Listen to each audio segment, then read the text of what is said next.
નમસ્કાર, સ્વાગત છે આપનું ડીટીવી ન્યૂઝમાં। દાહોદના બોડી બિલ્ડર અદનાન કાપડિયાએ બોડી બિલ્ડિંગ સ્પર્ધામાં રાજ્ય કક્ષાએ વિજેતા થઈ દાહોદનું ગૌરવ વધાર્યું।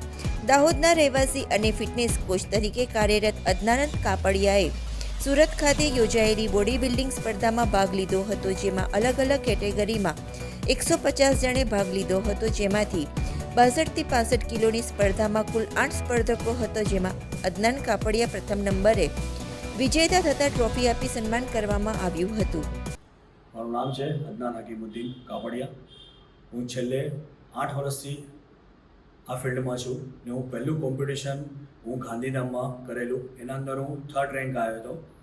એના પછી હું ખૂબ મહેનત કરી છે 1 વર્ષ સુધી ને આજે સુરત સ્ટેટ લેવલ પર હું સ્ટેટ લેવલ પર ફર્સ્ટ પ્રાઇઝ આવ્યો છું ને હું એમ કહું છું કે અગર તમારે એક બોડી બનાવવી હોય તો તમારે 3 રૂલ ફોલો કરવા પડશે।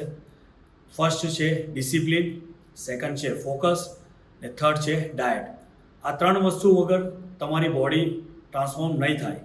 અગર આ 3 વસ્તુ તમે ફોકસથી કરશો ને તો તમારી બોડી ટ્રાન્સફોર્મ થશે ને એ હું કર્યું છે। આ 3 વસ્તુ હું ફોલો કર્યું છે તો મારી આજે આ લેવલ પર બોડી છે ને આજે હું ફર્સ્ટ પ્રાઇઝ સુરત મુકામે લાવ્યો છું ને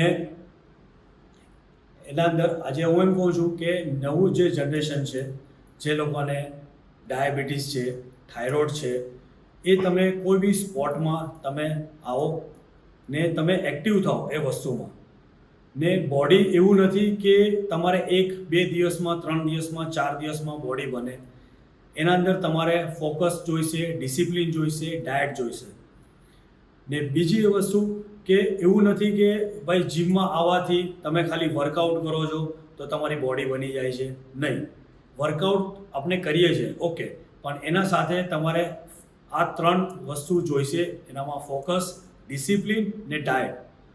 અગર આ 3 વસ્તુ હશે તો તમારી બોડી 101% ટ્રાન્સફોર્મ થશે ને આજે મારા પાસે મારા સ્ટુડન્ટ છે 300-400 સ્ટુડન્ટ જોડાયેલા છે મારા જીમમાં ને આજે હું એમ ચાહું છું કે next year max to max મારા સ્ટુડન્ટને હું બોડી બિલ્ડિંગ લાઇનમાં ઉતારું ને ઇન્શાલ્લાહ ટ્રોફી એ લોકો લઈને આવે।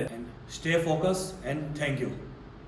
બોડી બિલ્ડિંગ સ્પર્ધામાં પ્રથમ આવેલા અદનાન કાપડિયાએ દાહોદનું ગૌરવ વધાર્યું હતું, સાથે જ લોકો પોતાની ફિટનેસ માટે જાગૃત થાય જેથી બીમારીઓથી દૂર રહી શકાય અને બોડી બિલ્ડિંગ ક્ષેત્રે પણ આગળ વધી શકે, જેથી દાહોદના યુવાનોએ આ મામલે જાગૃત થવું જોઈએ તેવી અપીલ કરાઈ હતી।